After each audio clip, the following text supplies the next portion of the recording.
The stars around Kepler 442b burned cold and distant, just like they had for billions of years.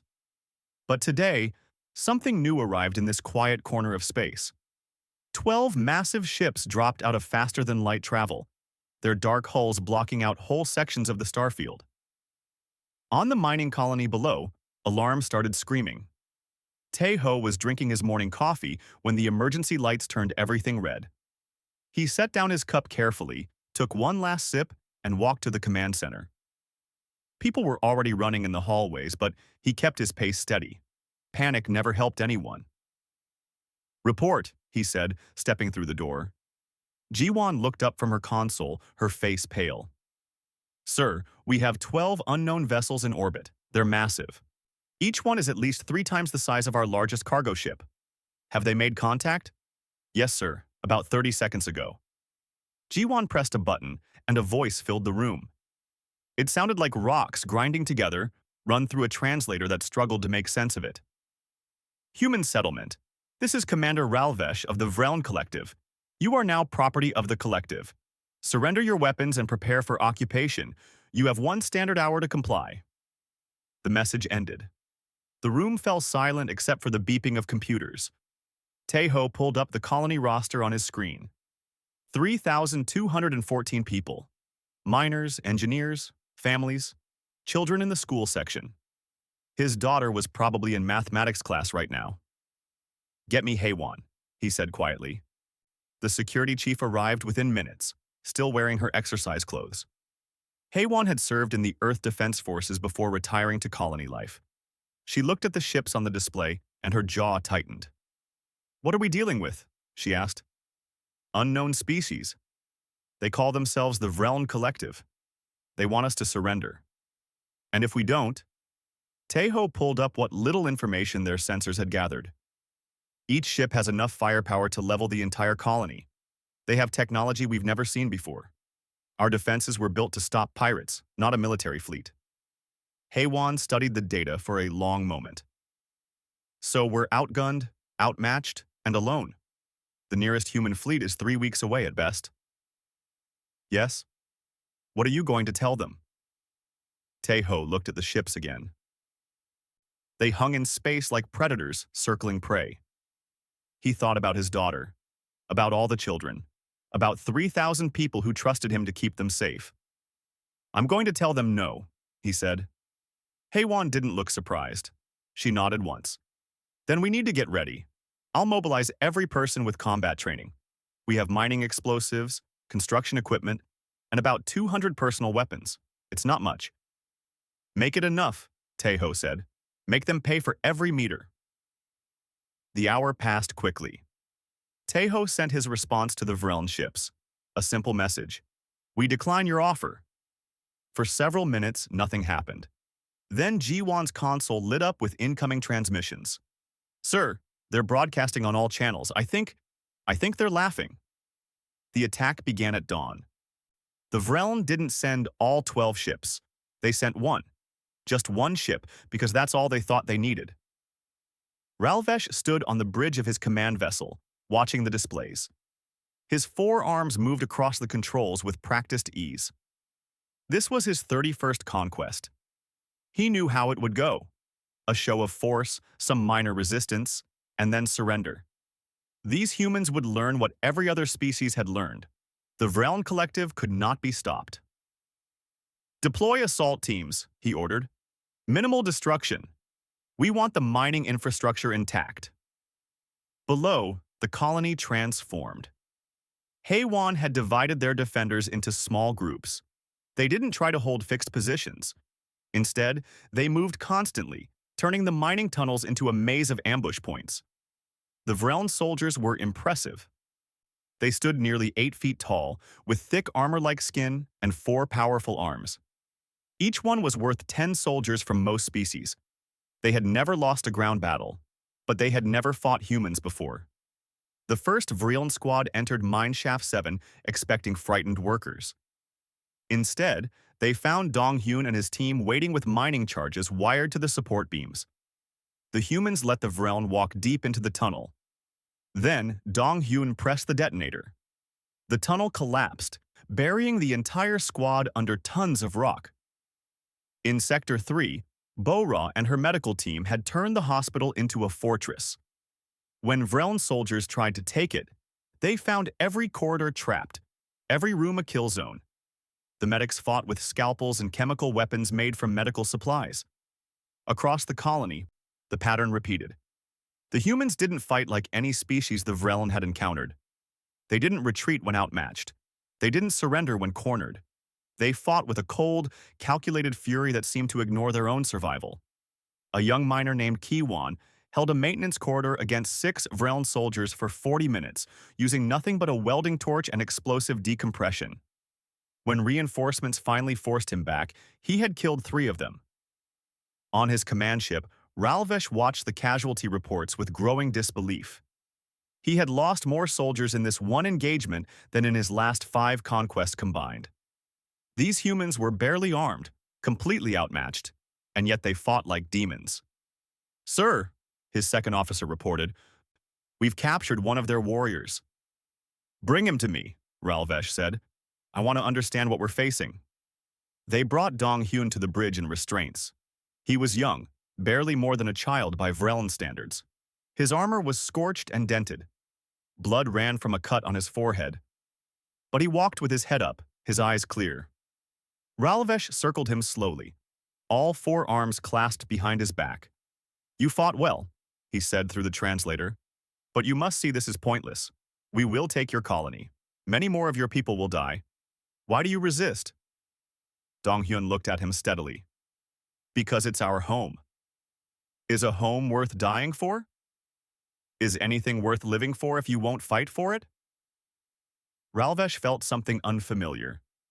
Was it respect? Curiosity? He stepped closer to the young human, trying to understand. The Vreln had empathic sight, a gift from their evolution. When they looked into another being's eyes, they could read emotions, see the depth of their spirit. "Let me see you truly," Ralvesh said, and looked directly into Dong Hyun's eyes. What happened next would change the course of galactic history. Ralvesh expected to see fear, perhaps rage, maybe even resignation. Instead, he saw something that made his primary heart skip a beat. The empathic connection opened, and through those human eyes he glimpsed something vast and terrible and beautiful all at once. He saw the weight of a species forged in fire. Ralvesh staggered backward, his breath coming in short gasps. His officers moved toward him, concerned, but he waved them away with shaking hands. "Sir?" the second officer asked. "What did you see?" Ralvesh couldn't answer. He was still processing what had passed between him and the human in that brief moment. It wasn't just one man's memories. It was something deeper, something that lived in every human's eyes. "Release him," Ralvesh whispered. "Sir? Release him, now." Ralvesh's voice grew stronger. "And signal all ships, full withdrawal. We're leaving this system immediately." The bridge erupted in confusion, but Ralvesh wasn't listening anymore. He was thinking about what he had seen in those eyes, and wondering what kind of species humanity truly was. The Vreln battleship's holding cell was cold and dark. Dong Hyun sat against the metal wall, his hands still bound. His head hurt from where he had been struck during capture, but he kept his mind sharp. He counted the guards outside. 2. He measured the distance to the door. 4 meters. He noted the position of security cameras. 3 visible, probably 2 more hidden. Old habits died hard. His instructors at basic training had drilled it into him. Never stop gathering information. Never stop planning. Even when capture seemed final, a soldier's mind should keep working. The door opened with a hiss. 2 Vreln guards entered, their forearms making them look like ancient gods from old Earth religions. They grabbed Dong Hyun and pulled him to his feet. He didn't resist. He watched and learned. They took him through corridors that curved in ways human architecture never did. The Vreln ship felt organic, like walking through the belly of some great beast. Other Vreln soldiers passed by, their large eyes tracking him with curiosity. None of them had seen a human before. The bridge was enormous. Displays covered every surface, showing data Dong Hyun couldn't read. At the center stood the largest Vreln he had seen yet. The commander, he guessed. The being's skin was darker than the others, marked with scars that suggested many battles. Commander Ralvesh turned to face him. The translator device made his voice sound almost human, but there was something mechanical underneath. Something that reminded Dong Hyun this was an alien intelligence he faced. "Your name?" Ralvesh asked. "Corporal Dong Hyun, Earth Defense Forces, retired." "You fought well today, Corporal. Your tactics were unexpected." Dong Hyun said nothing. The commander was fishing for information. Let him fish. Ralvesh circled him slowly. "We have conquered 17 species across 33 worlds.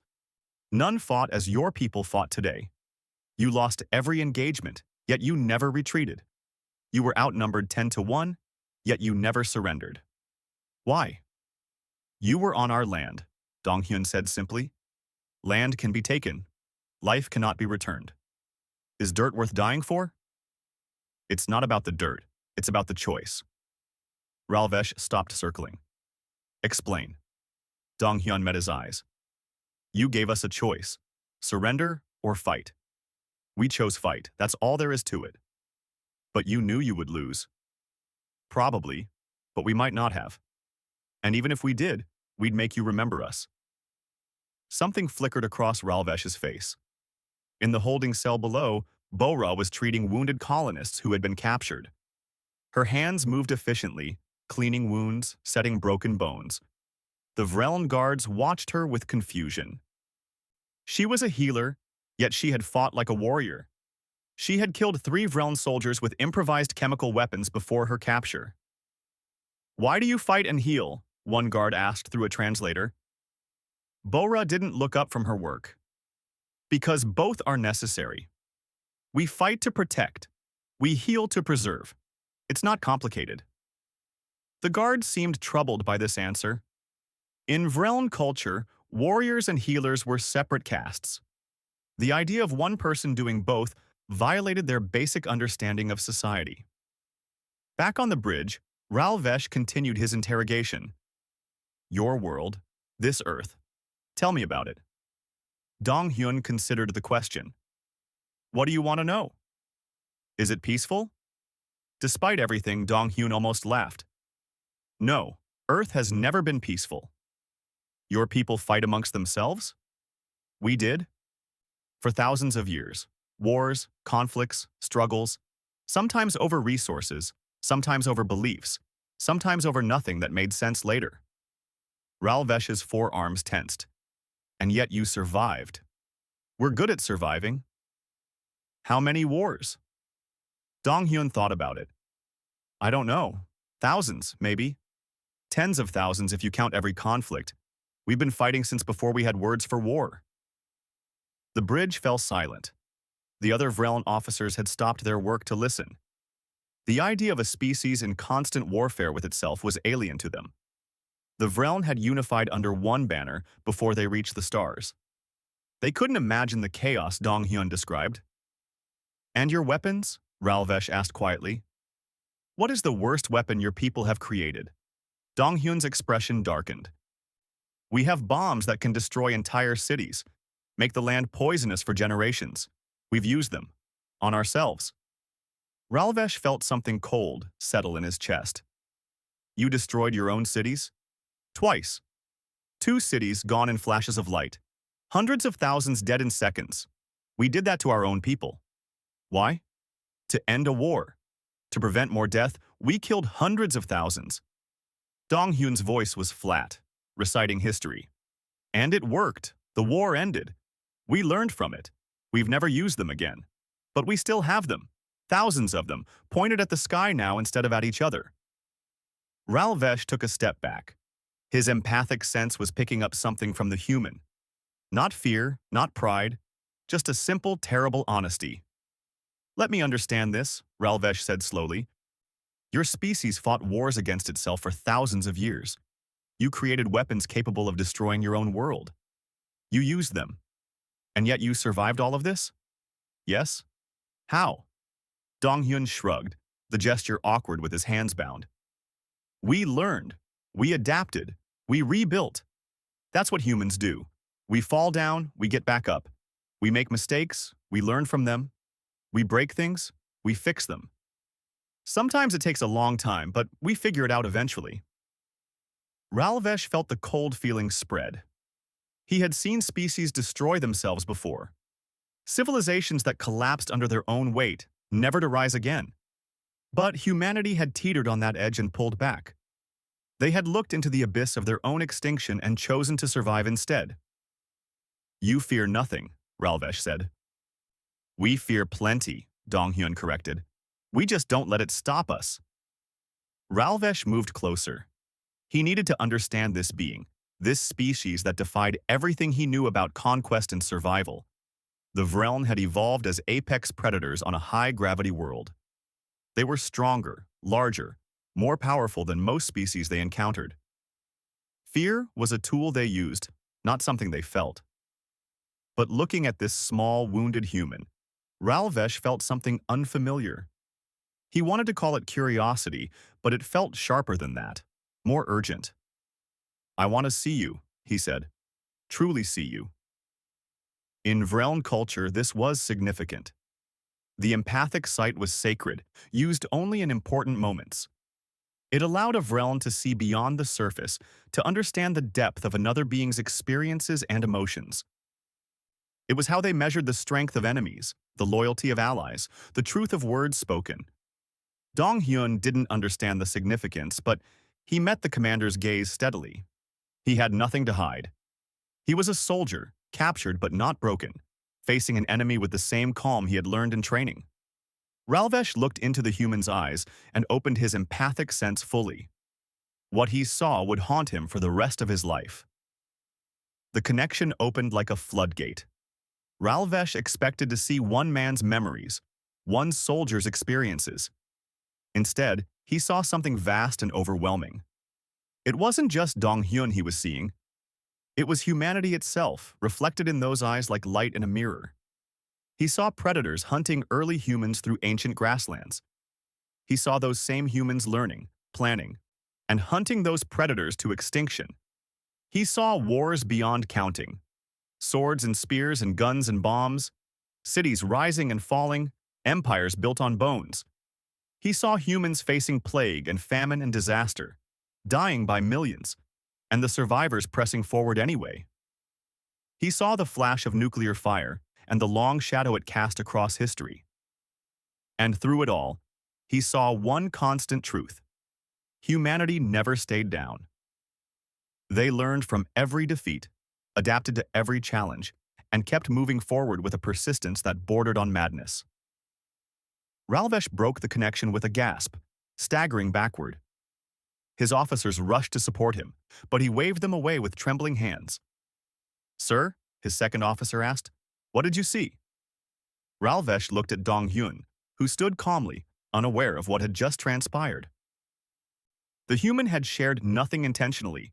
He had simply been himself, and that was enough. Ralvesh stood frozen on the bridge, his forearms trembling.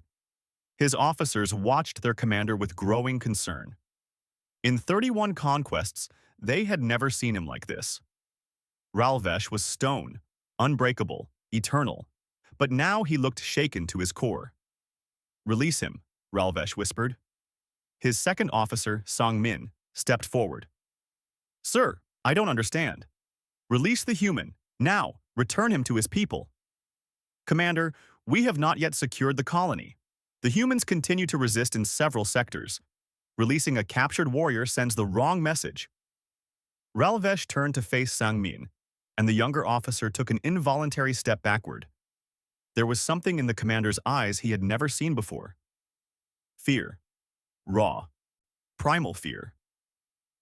You don't understand, Ralvesh said quietly. None of you understand what I just saw. Then explain it to us, sir. Ralvesh looked at Donghyun, who stood calmly between two guards, still bound, still watching everything with those quiet, analytical eyes. How could one small being carry such weight? I saw their history, Ralvesh said. Not just his history, their entire species. When I looked into his eyes, I saw what they have survived, what they have endured. what they have become. The bridge was silent except for the soft beeping of instruments. They fought themselves, Ralvesh continued, his voice gaining strength. For thousands of years, they warred against their own kind. They created weapons that could destroy their entire world, and they used them. They burned their own cities to ash, killed hundreds of thousands of their own people, and then they looked at what they had done and decided never again. Sangmin frowned. Many species have civil wars in their past, Commander. Not like this.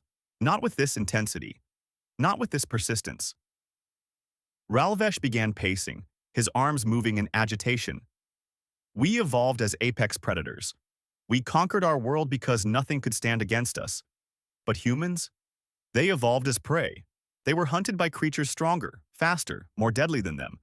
And they survived by being smarter, by working together, by never giving up.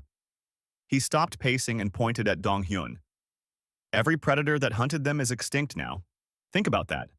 They were the prey, and they outlived every single predator on their world. They didn't just survive. They won. The other officers looked at the human with new eyes. Donghyun stood quietly, not understanding the Vreln language being spoken around him, but reading body language with the skill of someone trained to gather intelligence. Sir, Sangmin said carefully, surely you're not suggesting we withdraw? We have superior technology, superior numbers, superior force. We will win this battle. Will we? Ralvesh asked. Yes, we can destroy their colony. We can kill every human here. But at what cost? They've already made us pay more than any other species has. And this is just one small colony. What happens when we face their military? Their fleets? Their homeworld? We have conquered 17 species. None of them were like this, Ralvesh's voice echoed across the bridge. None of them had survived what these humans have survived. When I looked into his eyes, I saw a species that has faced extinction countless times and always found a way forward. Always adapted. Always survived. He moved to the main display, bringing up images of the battle below. Colonists fighting with mining equipment. Civilians turned into warriors. A medical officer using hospital supplies to create weapons. Look at them, he said. They're not soldiers. They're miners, engineers, families, and they're making us bleed. What happens when we face their actual military? What happens when we threaten their homeworld? When we give them a reason to bring out those weapons they created? The ones that can burn cities? Sangmin was quiet for a long moment. You think they would use them against us? I know they would, Ralvesh said. Because I saw it in his eyes. If we push them far enough, if we threaten their survival, they will do whatever it takes. They've proven that throughout their history. They'll sacrifice cities, worlds, themselves if necessary. And they'll keep coming until either we're gone or they are. He turned back to Donghyun. Release him. Release all the prisoners. Signal all ships to cease fire immediately. And then? And then we leave. We leave and we never come back. We mark this space as forbidden and we warn the collective to never engage humanity. Sangmin hesitated. The council will demand an explanation. Then I will give them one. I will tell them I looked into a human's eyes and saw a species we cannot defeat. Not because they're stronger than us, but because they will never stop fighting. We can win every battle and still lose the war because they will adapt, learn, and come back stronger each time. The guards removed Donghyun's restraints. He rubbed his wrists, looking confused but alert. Ralvesh approached him slowly, keeping his eyes lowered now. He would not make the mistake of direct eye contact again. You are free to return to your people, Ralvesh said through the translator. We are withdrawing from your colony. Donghyun's expression didn't change, but Ralvesh's empathic sense picked up a spike of surprise. Why? Because I understand now what you are, what your people are, and I will not make the mistake of pushing you further. I don't understand. Ralvesh considered how to explain it in words the human would understand. My people have a gift. We can see into others through their eyes. See their experiences, their nature. I saw yours. I saw humanity's long walk through fire. And I realized that fighting you is not a war we can win. Donghyun studied him for a moment. We didn't want this fight. I know. That makes you more dangerous, not less. You fight when you must, not because you want to. That shows discipline, restraint. And that means when you do fight, it's for something worth fighting for. Ralvesh gestured to his guards. Escort him to a shuttle. Return him safely to his people. As Dong Hyun was led away, Sung Min moved to stand beside his commander. The council will not like this. The council didn't look into his eyes, Ralvesh said quietly. They didn't see what I saw. If they had, they would understand. What will you tell them? Ralvesh watched the shuttle carrying Dong Hyun descend toward the colony below. I will tell them that we encountered a species unlike any other, a species that has survived everything their own world could throw at them and emerged stronger. I will tell them that these humans have weapons capable of destroying planets, and the will to use them if necessary. And I will tell them that making enemies of such beings would be the greatest mistake the collective could make. Below, in the colony, alarms shifted from red to yellow as the Vreln ships began powering down their weapons. Taeho stood in the command center, staring at the displays in disbelief. Sir, Jiwon said, her voice shaking slightly. They're withdrawing, all of them.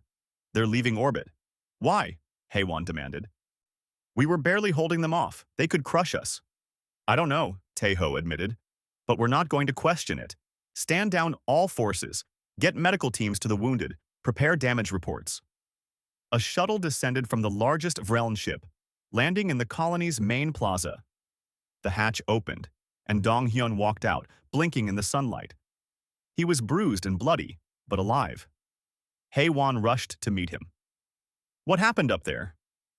Dong Hyun shook his head, still processing it himself. Their commander looked at me, really looked at me, and then he let me go. Said something about seeing who we are and deciding not to fight us. That doesn't make sense. No, Dong Hyun agreed, but I'm not complaining. In orbit, the Vreln fleet gathered into formation. Ralvesh stood on his bridge, watching the human colony grow smaller on the display. Such a small place, such unremarkable people, and yet they had stopped the unstoppable Vreln collective. Set course for Vreln Prime, he ordered. Maximum speed. I need to speak with the council immediately. Yes, Commander. What shall I log as the reason for withdrawal? Ralvesh thought about it for a long moment. What could he say that would capture what he had experienced? How could he explain the weight of human history, the depth of their survival instinct, the terrifying persistence in those eyes? Log it as a strategic withdrawal, he said finally, and add a warning. These humans are not to be engaged under any circumstances. They are survivors of a hostile world, veterans of countless wars against themselves, and creators of weapons that can destroy planets. Any species that makes an enemy of them will regret it. As the ships jumped to faster-than-light travel, leaving the colony behind, Ralvesh made one more note in his personal log. A note that would eventually spread across the galaxy, changing how every species viewed humanity. I looked into a human's eyes today, he wrote, and I saw the long road they've walked to reach the stars. A road paved with struggle and survival, with defeat and victory, with death and renewal. They are not the strongest species. They are not the fastest or the most advanced, but they are the ones who never stop. And that makes them the most dangerous beings in the galaxy. 3 days passed after the Vreln withdrawal. 3 days of treating the wounded, repairing damaged sections, and counting the dead. 47 colonists had died in the fighting. Another 100 were injured. For a colony of 3,000, it was devastating. Taeho stood in the memorial garden they had created, looking at the names carved into stone. Each one was someone he had known, someone who had trusted him to keep them safe. The weight of command had never felt heavier. Sir, Jiwon's voice came through his communicator. We're receiving a transmission from the Vreln fleet. They're requesting permission to approach. Taeho's hand moved to his sidearm instinctively. How many ships? Just one, a small vessel. They're asking to meet with you. They say they owe us an explanation. An explanation. Taeho almost laughed. The Vreln had attacked without warning, killed 47 people, and then left without explanation. And now they wanted to talk? Tell them I'll meet with them, he said. But not alone. I want Haywan and a full security detail. And tell them if this is a trick, we'll make them regret it. The meeting took place in the colony's main conference room. Tai-Ho sat on one side of the table with Haiwan and Kiwan, the best pilot in the colony. Across from them sat three Vreln, Commander Ralvesh and two officers.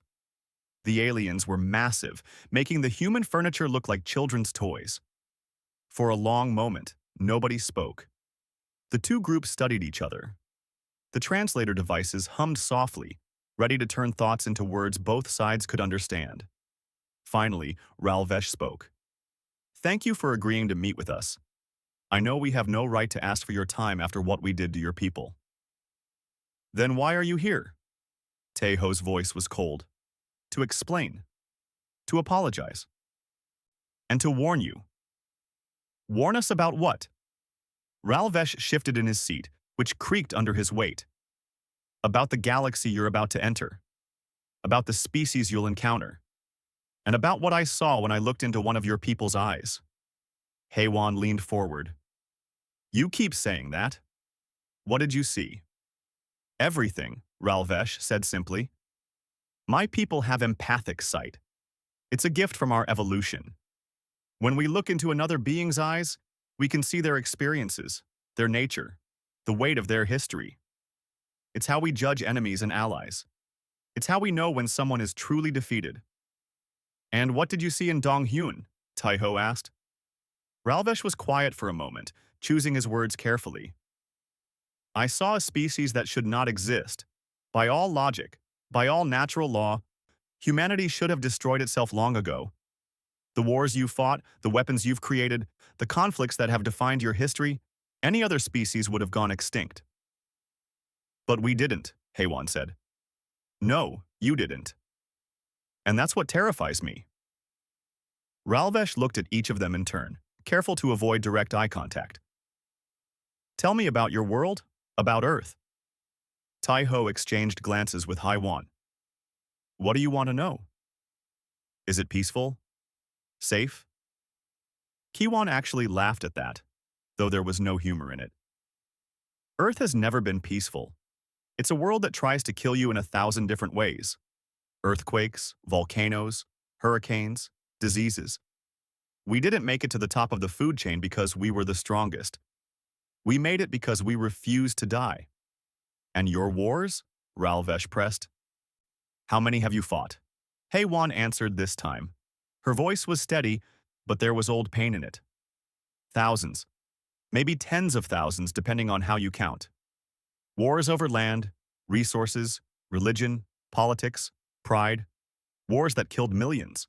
Wars that shaped our entire civilization." "We found records," one of Ralvesh's officers said quietly. "During our brief occupation.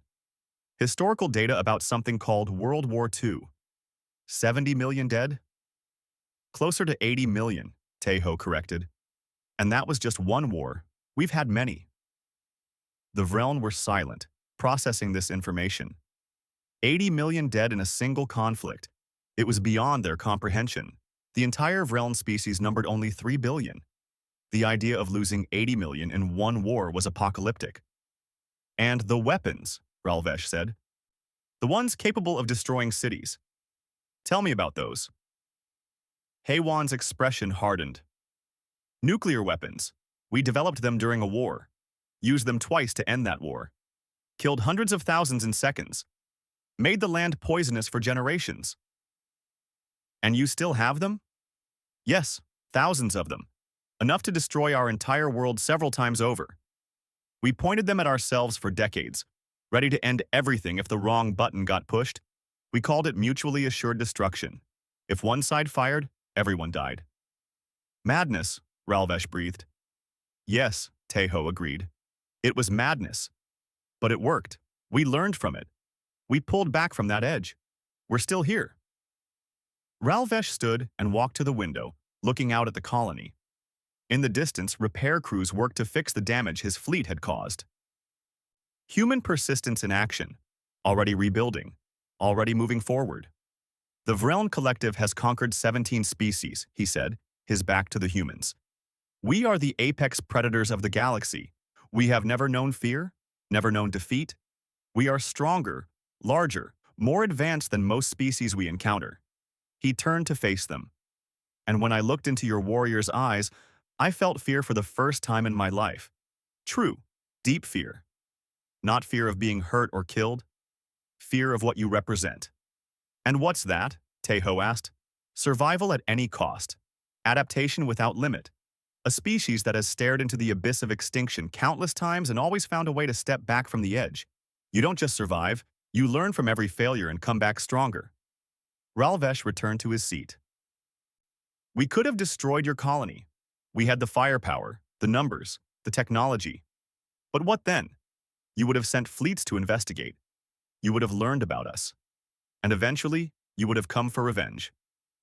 Not revenge, Haywan said quietly. Justice. The difference is semantic. The result would be the same. You would keep coming. And maybe we would win the first battle, maybe even the first 100 battles. But you would learn from each defeat. You would adapt. You would find our weaknesses and exploit them. And eventually you would win because you never stop fighting. Kiwan spoke up for the first time. You're afraid we'll do to you what we did to ourselves. Ralvesh nodded slowly. Yes, you have weapons that can destroy worlds. You have the will to use them when necessary. And you have a history of total war, of sacrificing everything to achieve victory. Making an enemy of such a species would be suicide for the collective. So you ran, Tejo said. We made a strategic withdrawal, Ralvesh corrected, though there was no pride in his voice. And I came here to explain why, and to give you a warning. What kind of warning? The galaxy is not empty. There are hundreds of species out there. Some are peaceful, some are aggressive, some are neutral. The Vreln are among the most powerful, but we are not the only threat. When word spreads about what happened here, and it will spread, other species will react in different ways. Some will fear us, Haywan guessed. Yes, some will try to make allies of you. Some will test you to see if you're really as dangerous as the Vreln believe. And some will see you as a threat that must be eliminated before you grow too strong. Tejo absorbed this information. Humanity had reached the stars expecting to find them empty or welcoming. Instead, they had found a galaxy full of species with their own agendas, their own fears, their own capacity for violence. What would you advise? He asked. Ralvesh considered the question carefully. Be honest about what you are. Don't hide your history or your weapons. Let other species see the same thing I saw, a species that has survived the unsurvivable. Some will fear you for it, but the smart ones, the ones worth knowing, will respect you. And respect is more valuable than friendship in the galaxy. And the Vreln? Kiwan asked. What happens now? We will leave you alone. We will mark your space as restricted and warn our ships to avoid it. And we will tell other species about what we learned here, about the humans who stopped the Vreln collective with nothing but determination and the weight of their history. Ralvesh stood, and the other humans stood with him. I apologize for the deaths we caused, for the pain we brought to your colony.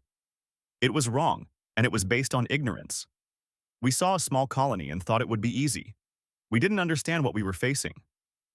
Will your apology bring back our dead? Tejo asked quietly. No, nothing can do that. But perhaps it can prevent more death. If the galaxy learns from our mistake, if they understand what humanity is, perhaps others will choose peace instead of war. The meeting ended with a formal exchange of data. The Vreln provided star charts, information about other species, and protocols for peaceful contact. The humans provided information about Earth, about humanity's spread among the stars, and about their desire for peaceful coexistence. As the Vreln prepared to leave, Ralvesh paused at the door. One last thing, your warrior, the one I looked into, Dong Hyun, is he well?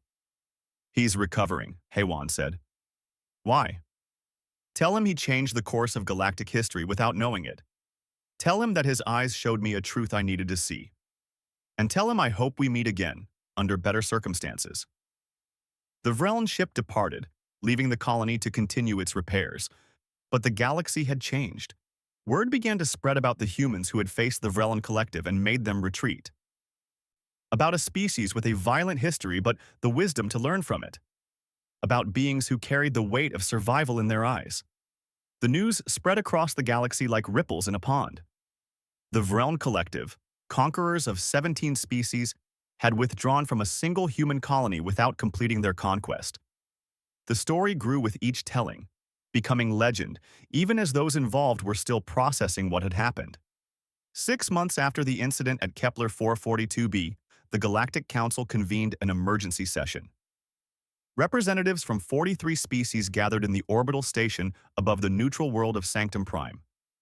The topic: what to do about humanity. Nari sat in the human delegation area, trying not to show her nervousness. She was young for a diplomat, only 32. But Earth's government had chosen her specifically because of her background. She had studied xenobiology, spoke 4 Earth languages fluently, and had a gift for reading body language across species barriers. The council chamber was massive, designed to accommodate species of vastly different sizes and environmental needs. Some delegates sat in water tanks, others hung from the ceiling. A few existed only as energy patterns projected into the space. The diversity was overwhelming. "The human delegation may approach," announced the council arbiter, a being of pure thought that manifested as shifting lights. Nari walked to the center platform, acutely aware of hundreds of alien eyes watching her. Some were curious, some were hostile, some were afraid. She could feel the weight of their attention, the judgment being passed on her entire species based on how she performed in the next few minutes. "I am Nari, representing the United Earth government," she said, her voice steady. The translator devices around the chamber hummed, converting her words into hundreds of different languages simultaneously. "We understand the Council has concerns about humanity's presence in the galaxy." A delegate from the Kresh Dominion spoke first. The Kresh were insectoid warriors, each one standing 7 feet tall with razor-sharp mandibles. "Concerns is a mild word, human. The Vreln Collective has warned every species in the galaxy about you. They say you are a species of warriors who have perfected the art of total war. They say you have weapons capable of destroying entire planets. They say looking into your eyes reveals a history of violence and survival that makes the Vreln themselves afraid." "Is this true?" asked a Chixtal representative. The Chixtal were peaceful traders, small and fragile-looking, with large eyes that seemed perpetually worried. Nari took a breath. This was the moment Earth's leaders had prepared her for. She could deny it, downplay it, try to make humanity seem less threatening. But Ralvesh's advice echoed in her mind. "Be honest about what you are." "Yes," she said simply. "It's all true."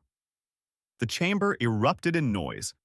Delegates spoke over each other, their translator devices creating a cacophony of concern and alarm. The arbiter pulsed with bright light, calling for order.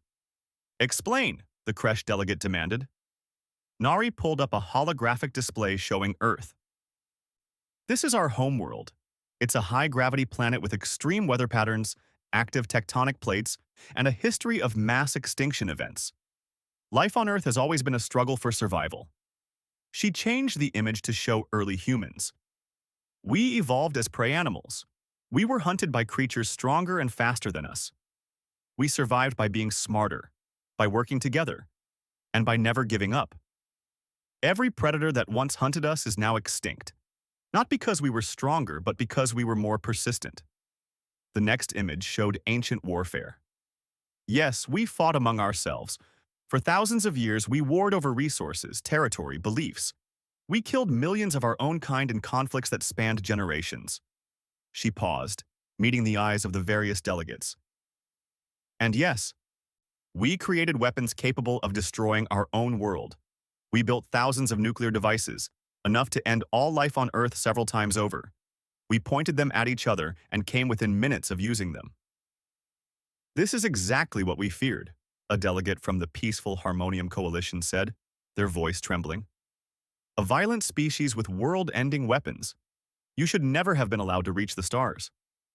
"Perhaps," Nari agreed. "But we didn't end our world. We stepped back from that edge. We learned from our mistakes. We chose survival over destruction. We still have those weapons, but we haven't used them in over a century. We keep them as a reminder of what we almost became." She changed the display to show modern Earth. Green spaces, cities full of life, oceans cleaned and restored. This is what we chose instead. We learned to work together, to solve problems without war, to build instead of destroy. It took us thousands of years, but we learned. The Kresh delegate leaned forward, his mandibles clicking thoughtfully. The Vreln said, looking into a human's eyes shows this history. Is this also true? I don't know, Nari admitted. We don't have empathic sight like the Vreln. But I can tell you what you'll see if you look into any human's eyes. The story of where we came from, the struggles we survived, the mistakes we made, and the choice we make every day to be better than our history. A new voice spoke up.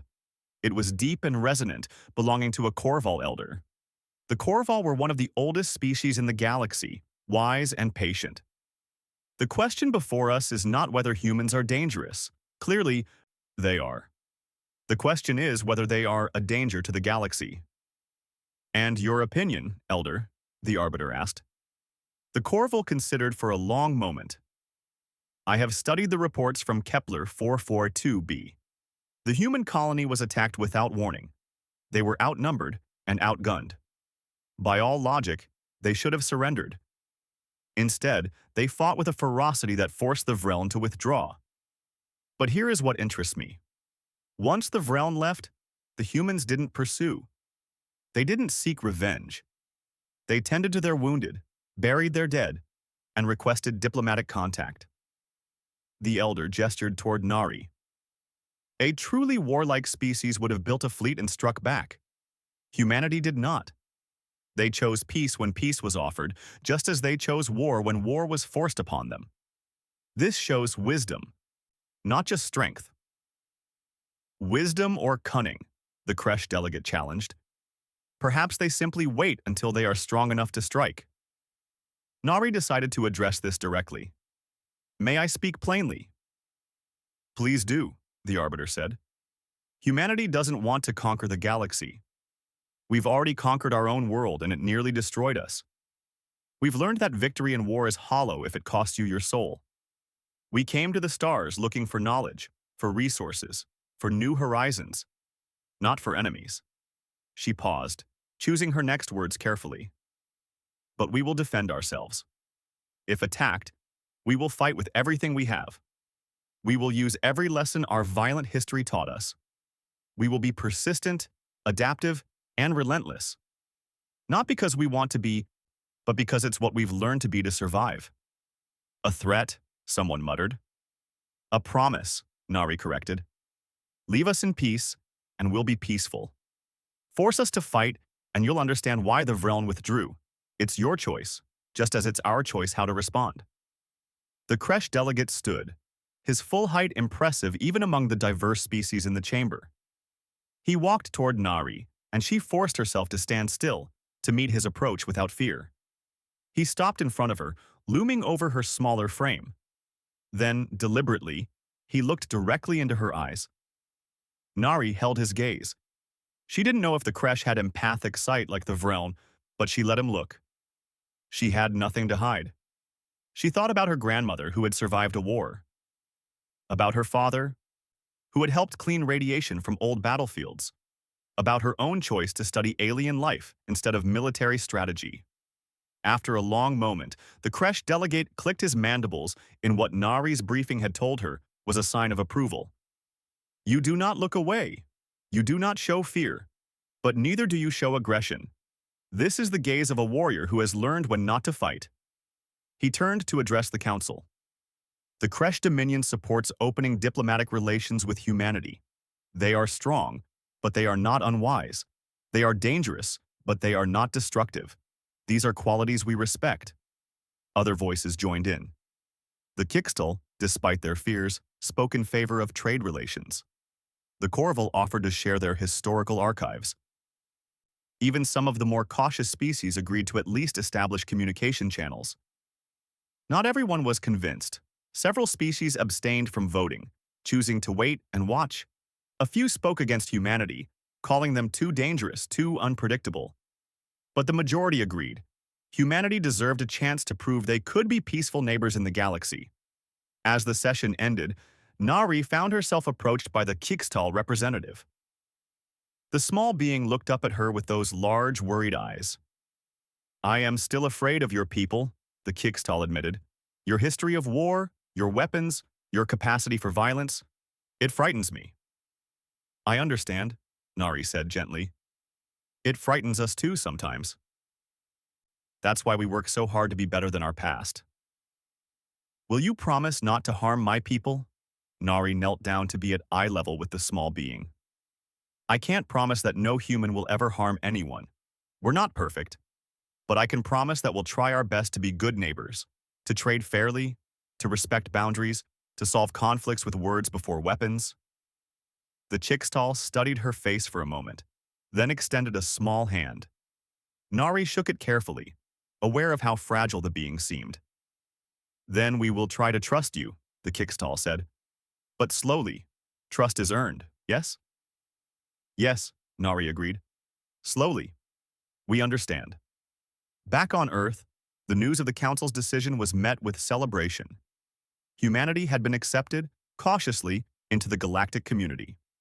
Trade agreements were signed. Cultural exchanges began.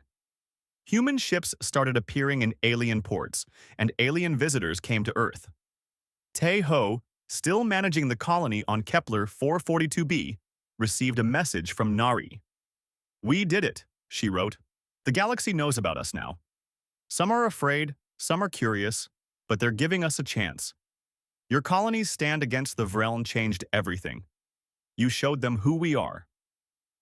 In the memorial garden where 47 names were carved in stone, Tae-ho read the message aloud to the empty air. The dead couldn't hear him, but it felt right to tell them anyway. We didn't fight for nothing, he said quietly. The galaxy sees us now. Really sees us. And they're choosing to give us a chance. Across the galaxy, the story of the Kepler 442b incident became known simply as the Gaze. It was studied by military academies, debated by philosophers, and told as a cautionary tale by species considering aggression against the newcomers. The Vreln Collective kept their distance from human space, but they watched with interest as humanity spread among the stars. Ralvesh, now an advisor to the Collective Council, compiled his reports on humanity into a document that became required reading for all Vreln commanders. Its final line became famous across the galaxy. If you ever find yourself facing a human in battle, look into their eyes. You'll see the long road they've walked to reach the stars. You'll see the fires they've survived and the lessons they've learned. And if you're wise, you'll choose to walk beside them instead of against them. Because humanity doesn't fight to conquer. They fight to survive. And they're very, very good at surviving. Dong Hyun, the young Marine whose eyes had started it all, eventually learned the full story of what happened when Ralvesh looked at him. He didn't feel heroic or special. He had just been himself, carrying the weight of his own history and the history of his species without thinking about it. I didn't do anything, he told reporters who wanted to interview him. But he had. By simply being human, by carrying in his eyes the evidence of humanity's journey, he had shown the galaxy what they were facing. Not conquerors, not victims, just survivors who had learned through thousands of years of mistakes and suffering how to endure. And in the end, that was enough.